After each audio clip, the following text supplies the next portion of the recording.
जानू, बोलो सोनू। हम ऐसे ही कब तक सुहागरात मनाते रहेंगे? शादी कब करेंगे? शादी के लिए बड़े बुजुर्गों के आशीर्वाद चाहिए। जब भी माँ कहेगी घोड़ी चढ़ लेंगे। तो ऐसा करो ना, एक आध बार मुझे अपने घर ले जाओ। वैसे भी मुझे तुम्हारा घर देखने का बड़ा मन कर रहा है।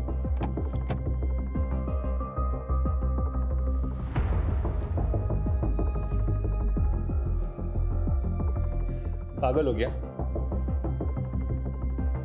अगर तुम घर आई तो जिग्ना को पता चल जाएगा और फिर डिवोर्स देना और मुश्किल कर देगी वो। हाँ, पर मुझे तुम्हारा घर देखने का बड़ा मन कर रहा है। अच्छा, तो चलो पहले जो करने आए हैं वो करते हैं ना।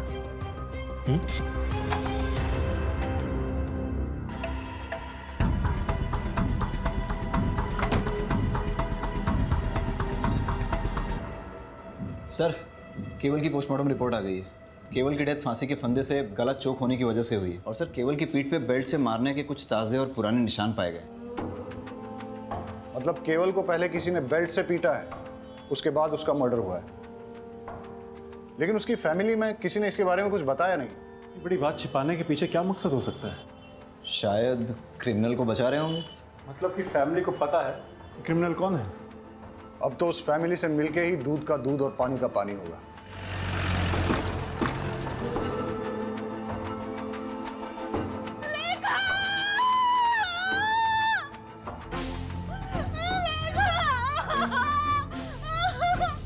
देखिए ना क्या होगी मैं किसी को क्यों मारूंगी? फिर सब लोग आप पे ही शक क्यों कर रहे हैं? ये सारे मेरी खूबसूरती से जलते हैं सर। मुझे परेशान करने के लिए बच्चा ना होने के ताने मारते, बुरी नजर वाली कहते हैं। सर, ये बच्चों के साथ सबसे ज्यादा वक्त मैं बिताती हूँ। मैं इन्हें लाड गुलार करती हूँ। मैं इन्हें बुरी नजर कैसे लगा सकती हूँ सर? केवल की मौत के बारे में आप क्या जानती हैं?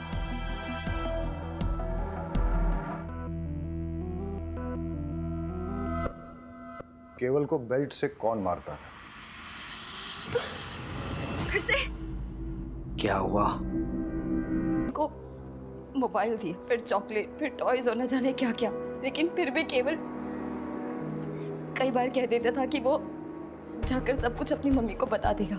और सर, इसीलिए दीपेन ने केवल को।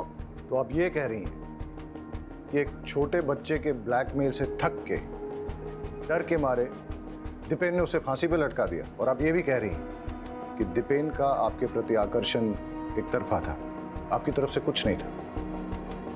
चलो, अगर इस बात को मान भी लेते हैं, आप ये बताइए फिर लेखा को किसने मारा और क्यों मारा? सर, लेखा के बारे में मुझे कुछ नहीं पता। आपको कुछ नहीं पता है तो चलिए मैं बता देता हूँ। लेखा की बॉडी जिस बेड पे मिली, उस पे चंदन और फूल मिले, और लेखा की बॉडी से चंदन और धूप की स्मेल आ रही थी। ऐसा लगता है उसे किसी पूजा की विधि में शामिल किया गया था। इस बारे में क्या जानती हैं आप? इस बिटिया की पवित्र आत्मा ऐसे ही एक भोले और मासूम जीव को आकर्षित करके आपकी कोख में स्थापित करेगी और आपकी गोद भरी हो जाएगी। आप भी माता बन जाएगी। लेकिन सर, पूजा विधि खत्म होते ही मैंने उसे सही सलामत उसके बिस्तर पर लिटा दिया था। मैं आपसे आखिरी बार पूछ रहा हूँ, क्या आपने इस पूजा विधि के लिए लेखा की जान ली? सर, मैंने लेखा को नहीं मारा है। मैंने उससे कुछ नहीं किया है। देखिए, अगर आप नहीं बताएंगे तो मेरे पास और कोई रास्ता नहीं रहेगा। लेके जाइए इनको। सर, मैंने कुछ नहीं किया सर। सर, मैंने कुछ नहीं किया। तो कैसे लगा सकते हैं? बहुत गिरी हुई औरत है वो। बस, जितना पूछा जाए उतना ही बताओ। सच ये है कि तुमने जिग्ना के साथ गलत हरकत की और केवल ने तुम दोनों को देख लिया। वो किसी को कुछ बोल न दे, इसलिए तुमने उसे बेल्ट से मारा। और तब भी जब वो नहीं माना तो उसका मुंह हमेशा के लिए बंद करने के लिए तुमने उस पेड़ पर रस्सी से टांग के उसको मार डाला। आ गए ना आखिर अब उस शातिर औरत की बातों में। अरे मैं तो बेल्ट पहनता ही नहीं हूँ, मैं सिर्फ कुर्ता पजामा पहनता हूँ। आप चेक कर लीजिए। आपके बड़े भाई की बेटी लेखा, उसको किसने और क्यों मारा? उसको भी उस जिगना नहीं मारा होगा। अरे बच्चा पैदा करने के चक्कर में पता नहीं क्या तंत्र मंत्र विद्याएं करती फिरती है, पता नहीं किन किन बाबाओं के पास जाती है। ऐसा ही कुछ करने के चक्कर में उसने उस बच्ची की जान ले ली होगी। तुम और जिग्ना एक दूसरे पर आरोप लगा रहे हो, लेकिन मैं ऐसा भी तो सोच सकता हूं कि केवल की ही तरह लेखा ने भी तुम दोनों को एक साथ देख लिया और फिर उसका मुंह बंद करने के लिए तुमने उसकी जान ले ली। तुम ये जो कहानियां मुझे सुना रहे हो ना, ये मत सोच लेना कि मैं इन पे विश्वास कर लूंगा। पुलिस के लिए जितनी बड़ी सस्पेक्ट जिग्ना है, उतने ही तुम भी। और ऐसा भी हो सकता है कि तुम दोनों ने मिलके ये क्राइम किया हो।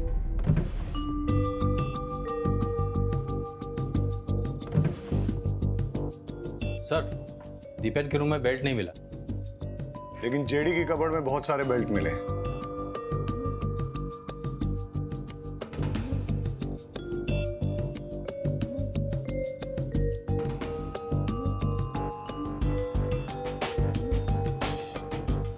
इस पिलो की हालत, लगता है तो चाकू मार मार के किसी ने अपना गुस्सा निकाला है। या फिर वाकई में किसी ने किसी पे चाकू से वार किए हैं जो इस पिलो में लगे हैं। मतलब सर 2 बच्चों के मर्डर हो चुके हैं और तीसरे को मारने की कोशिश की गई है। रहीमी, जेडी को बुला के लेके आओ। यहाँ पर किसी पे चाकू से जानलेवा हमला हुआ है। आप ये बताइए कि हमला आप पे हुआ है या आपने ही किसी पे किया है? सर मुझे तो कुछ समझ में नहीं आ रहा कि ये सब क्या हो रहा है। जेडी यहाँ पे किसी ना किसी को मारने की कोशिश की गई है। सर मुझे कुछ मालूम नहीं। इस पूरे रूम का फिंगरप्रिंट स्कैन करो और देखो यहाँ पर जेडी और जिग्ना के अलावा और भी किसी के फिंगरप्रिंट्स मिलते हैं क्या। केस बहुत ही बुरा है। बच्चों के मर्डर, फैमिली में चलते लव अफेयर्स और एक दूसरे के खिलाफ दिल में पलता जहर। इस केस में इन्वॉल्व सभी लोग इतने कॉम्प्लिकेटेड हैं और उनका शिकार हो रहे हैं बेचारे मासूम बच्चे।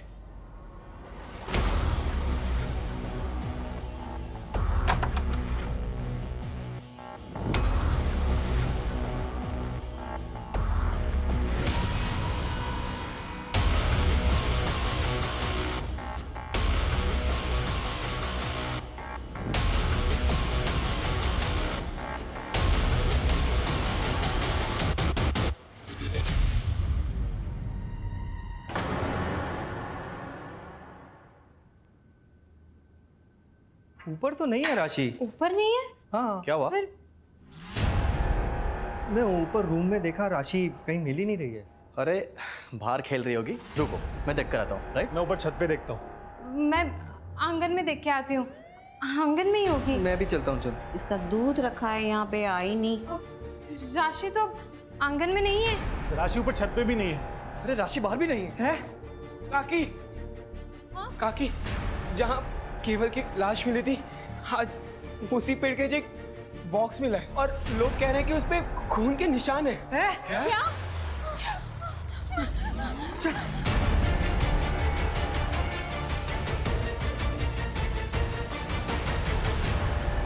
जो घर के किसी भी सदस्य से मैच नहीं होते। अब उस कातिल तक पहुंचने के लिए हमारी आखिरी उम्मीद है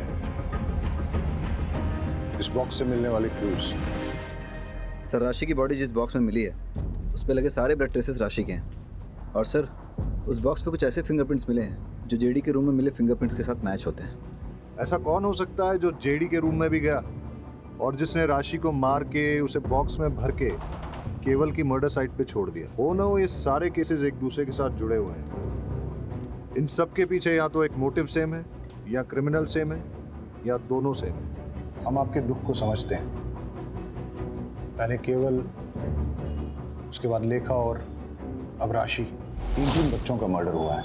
हम अपनी तरफ से इन्वेस्टिगेट कर रहे हैं, लेकिन आप लोग हमें सब कुछ खुल के नहीं बता रहे हैं। देखिए, जिग्ना के खिलाफ हमें कोई पुख्ता सबूत नहीं मिला है, लेकिन आप में से ही कुछ लोगों ने उस पर शक जाहिर किया है। इसलिए जब तक ये इन्वेस्टिगेशन पूरी नहीं होती, हम जिग्ना को कस्टडी में ही रखेंगे। अच्छा है, बला टली, अब शकुनी कहेंगी।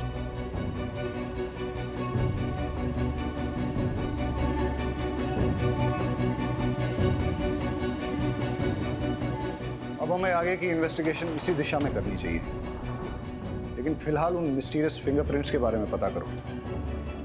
हो सकता है कि उससे कोई राज खुले और हम होने वाले किसी क्राइम को रोक सकें। All set? स्पीकर ऑन करो। हंसते खेलते परिवार को किसी की नजर लग गई है। मुझे तो कुछ समझ नहीं आ रहा कि क्या करें। जब से लेखा गई है तब से किसी चीज में मन नहीं लग रहा है।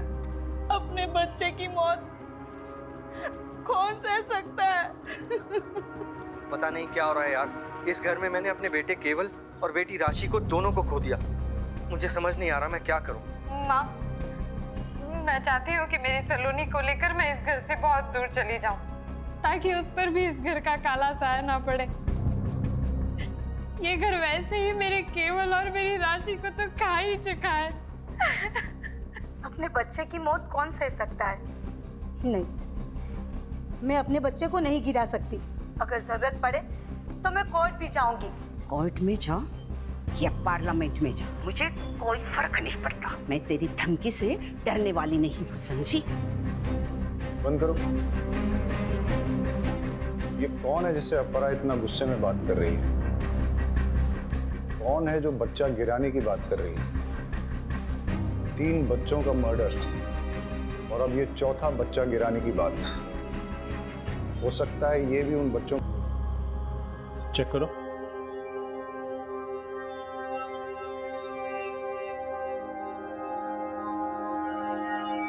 क्यों आए हो यहाँ पे? चले जाओ यहाँ से। मेरे जख्मों पे नमक छिड़कना है हो। मैं कहती हूँ चले जाओ यहाँ से। छोड़ो मुझे, छोड़ो, छोड़ो।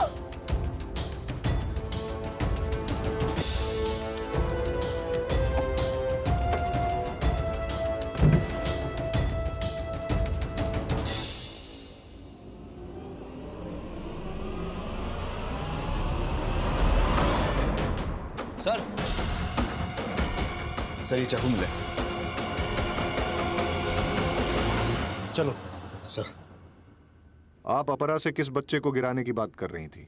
और ये केवल, लेखा और राशि के मर्डर के बारे में क्या जानती हैं आप? और वैसे आपका इस परिवार से क्या संबंध है? अपरा जी मेरी दूर की रिश्तेदार है। मम्मी डैडी के गुजर जाने के बाद मैंने अकेले ही बड़ी मुश्किल से मैनेज किया। अपरा जी ने अपने बेटे जेडी से मेरी शादी करवाने का वादा किया था, लेकिन उनकी एक शर्त थी।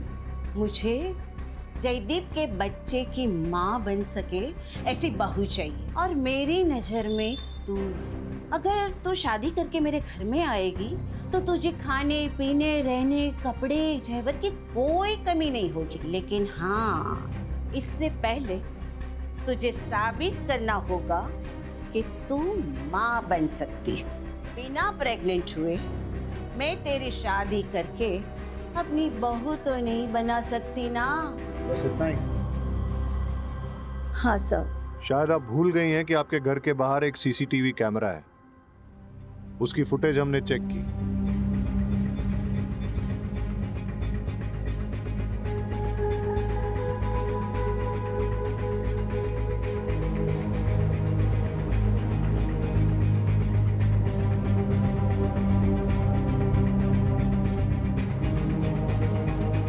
पुलिस से झूठ बोलना अच्छी बात नहीं। जेडी के करीब जाने के बाद पता चला कि वो बाप नहीं बन सकता, लेकिन उस घर में जाने के लिए मेरे पास प्रेग्नेंट होने के अलावा और कोई रास्ता नहीं था। इसीलिए मैंने पीयूष से दोस्ती कर ली। असली मजा इसमें नहीं,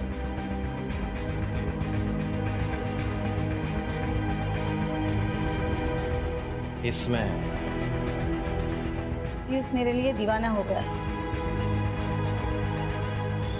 और मैं बच्चे के लिए उससे प्रेग्नेंट हो गई। बस दीपेन से जिग्ना प्रेग्नेंट ना हो जाए, और अगर हो गई मैं उसकी पोल खोल दूंगा। किसी भी हालत में मैं तुम्हें प्रेग्नेंट करके अपने भाई जेडी की बीवी बना के अपने घर में लेके आऊंगा, ताकि अपनी आशिकी जिंदगी भर चलती रहे। मैंने जेडी को बताया कि ये तुम्हारा ही बच्चा है, लेकिन जेडी भरोसा ही नहीं कर रहा था। मैं परेशान हो गई थी। ऊपर से अपराजी बोल रही थी कि मैं इस बच्चे को गिरा दूं। उनकी फैमिली में चल रही प्रॉब्लम जब तक सॉल्व नहीं हो जाती वो मेरे बारे में सोच भी नहीं सकती। मेरा तो दिमाग घूम गया था। और इसीलिए आपने चाकू उठाया और अपरा के घर में घुस गई जिग्ना को मारने।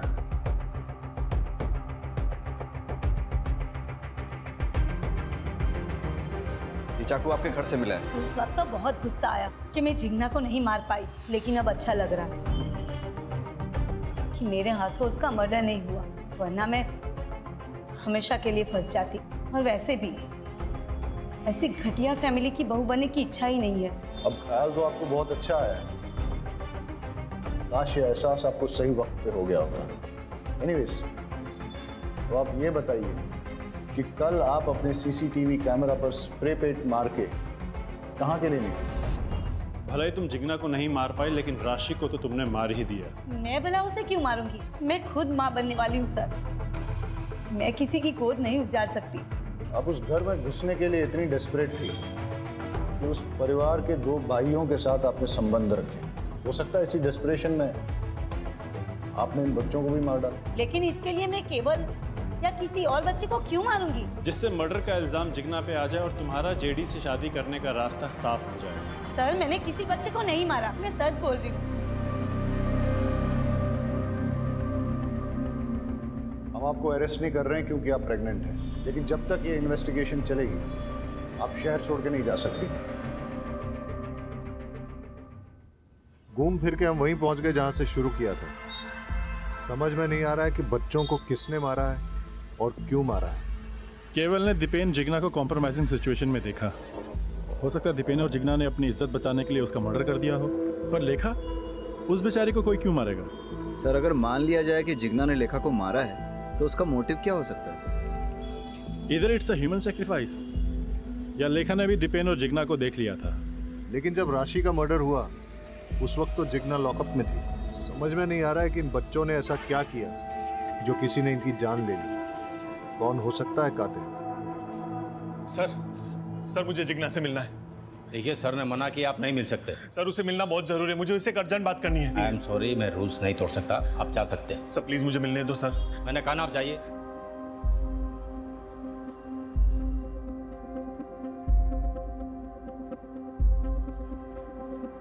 Hello sir. जेडी आया था? जेडी आया था अभी जिग्ना से मिलने के लिए, लेकिन मैंने उसे मिलने नहीं दिया। इंटरेस्टिंग। जय कहाँ है? सर आपके इंस्ट्रक्शंस के मुताबिक वो सस्पेक्ट के पीछे गए नजर रखने के लिए। Okay sir. किसका फोन है? अरे बोलो ना। जंगल में आग लगी है और सारे गीदड़ वहां से भाग रहे हैं। अब बस सही वाला गीदड़ हमारी पकड़ में आना चाहिए। मतलब? वो बच्चों वाला केस है ना, उसके कातिल के बारे में बोल रहा हूँ। और सुनित्रा से शादी कर लेनी चाहिए। नहीं, ये गलत है। शादी तो 7 जन्मों का रिश्ता होता है ना। तो समझ लीजिए यही 7वां जन्म है और फिर से वही पल्ले पड़ी है। छुटकारा पाइए, निजात मिलेगा। मुझे तो उसके नाम से भी नफरत है। उस बिचारी ने आखिर किया क्या है? हाँ, बिचारी। रात दिन उसे घूरते रहते हो। औरत मर्द की नजर एक झटके में पहचान लेती है। आप तो मेरे पति हो, आपके रंग ढंग अच्छे से जानती हूँ मैं। मुझे बीच में क्यों घसीट रही हो? तो आप उसकी वकालत क्यों कर रहे हो? जयदीप भाई साहब, सुनित्रा से शादी करें या किसी और से, हमें कोई फर्क नहीं पड़ता। बस वो घटिया औरत वापस से लौट के इस घर में नहीं आनी चाहिए। मैंने तो मानस को बता रखा है उस घटिया औरत से दूर रहे। मैंने भी सलोनी को कह दिया उस चुड़ैल के सामने भी ना आए। भाभी, अब आपके तो सिर्फ उन्हें मारा है सर, मेरे फैमिली मेंबर्स को सबक सिखाने के लिए। कैसा सबक? मेरे जिग्ना कॉकी के इंसल्ट करने का सबक। इसीलिए क्योंकि उनको बच्चे नहीं हो रहे थे। और वो दीपेन चाचू इतने चीप, हर वक्त सारी सिचुएशन का सिर्फ फायदा उठाते रहते थे वो। पर इस सारी सिचुएशन का सिर्फ फायदा उठाया उस केवल ने। सब कुछ देख चुका था सर वो। दीपेन चाचू की सारी करतूतों के बारे में उसे पता चल गया था और वो दीपेन चाचू को बार बार ब्लैकमेल कर रहा था कि वो सब कुछ जाके दक्षा चाची को बता देगा। और उसी वक्त मैंने डिसाइड कर लिया सर, मुझे केवल को मार देना चाहिए। और इसी के बाद मेरी माँ, मेरी अपनी माँ ने जिग्ना काकी पे शक करते हुए ये कहा कि हमें उनसे दूर रहना चाहिए। और सर वो तो ठीक है, पर लेखा ने ये बात मान भी ली। उसी वक्त मुझे मेरी माँ पे बहुत गुस्सा आया, इसलिए मैंने सोच लिया कि अगर आपको बेटे नहीं होते तो उसका दुख, उसका दर्द क्या होता है वो आप महसूस करके देख लीजिए। मैंने लेखा को भी मार डाला सर। लेकिन तुमने राशि को क्यों मारा? सर वो तो आप लोगों की गलती है। आपने जब केवल और लेखा की मौत के बाद मेरी जिग्ना काकी को उस लॉकअप में डाल दिया, क्या वो सही था? इसीलिए मैंने राशि के मर्डर का प्लान किया और उसे टारगेट किया। और उसी वक्त मुझे जेडी और सुनेत्रा के बारे में पता चला और सुनेत्रा को फंसाने के लिए मैंने उसके सारे फिंगरप्रिंट्स ले लिए और उस बॉक्स के ऊपर मैंने इम्प्रिंट कर दिए। मुझे लगा अब तो आप मेरी जिग्ना काकी को लॉकअप से बाहर कर दोगे, पर नहीं, आपने ऐसी बात तक नहीं की। इसके लिए इसके बाद मुझे सलोनी को टारगेट करना पड़ा सर। अब मैं एक मर्डर करूं या 3, मर्डर तो मर्डर होता है ना सर। सबको मार दिया मैंने। तुमने अपने भाई बहनों का मर्डर किया, तुम्हें कोई गिल्ट, कोई दुख नहीं है? नहीं है सर, क्योंकि मैंने ये सब कुछ मेरे जिग्ना काकी के लिए किया है। बहुत प्यार करता हूं मैं उनसे। आप मुझसे दूर रहिए please. I love you Jigna काकी, मैं आपसे बहुत प्यार करता हूं काकी। आई लव यू काकी। जिग्ना काकी लव यू। जिग्ना, मुझे माफ कर दो। तुम मां नहीं बन पाई क्योंकि कमी मुझ में थी। सब लोग तुम्हें परेशान करते रहे, लेकिन मैंने किसी को सच नहीं बताया। यहां तक कि मौका मिलते ही मैंने सुनेत्रा से अफेयर कर लिया। लेकिन जब उसने मुझे यह बताया कि वो मेरे बच्चे की मां बनने वाली है, तब मुझे समझ में आया कि वो मुझसे प्यार नहीं, नाटक करती है। और मुझे समझ में आ गया कि इस दुनिया में सिर्फ मुझे प्यार कोई करता है, वो सिर्फ तुम हो। सर एक बात पूछूं? हमारे पास सुनेत्रा के खिलाफ पूरे सबूत थे। उसके पास मोटिव भी था, जिग्ना को घर से हटाना। फिर भी आपने कैसे, क्यों मानस पे जीरो इन किया? जब हमने इन लोगों से कहा कि जिग्ना की कस्टडी बढ़ा दी गई है, तो इनमें से 2 लोग थे जिनके होश उड़ गए, वो सकते में आ गए। फैमिली के बाकी मेंबर्स ने घर जाके अपने दोस्तों रिश्तेदारों से नॉर्मली बात की, जैसा ऐसे केसेस में होता है। लेकिन 2 लोग ऐसे थे जो बिल्कुल चुपचाप थे, जेडी और मानस। हाँ, क्योंकि उन लोगों को ये बात बिल्कुल अच्छी नहीं लगी कि जिग्ना को कस्टडी में रहना पड़ेगा। इनफैक्ट जेडी तो जिग्ना से मिलने के लिए भी आया, हो सकता है गिल्ट की वजह से या फिर उसे पता था कि वो इनोसेंट है। मानस एकदम चुप रहा। लेकिन हम लोग जानते थे कि अगर हम जिग्ना की कस्टडी बढ़ाएंगे तो मर्डर की बेचैनी और बढ़ती चली जाएगी, और ऐसे में वो कोई ना कोई गलती जरूर करेगा। मानस को जिग्ना पे भयंकर क्रश था, इसलिए वो अपनी फैमिली से नफरत करने लगा।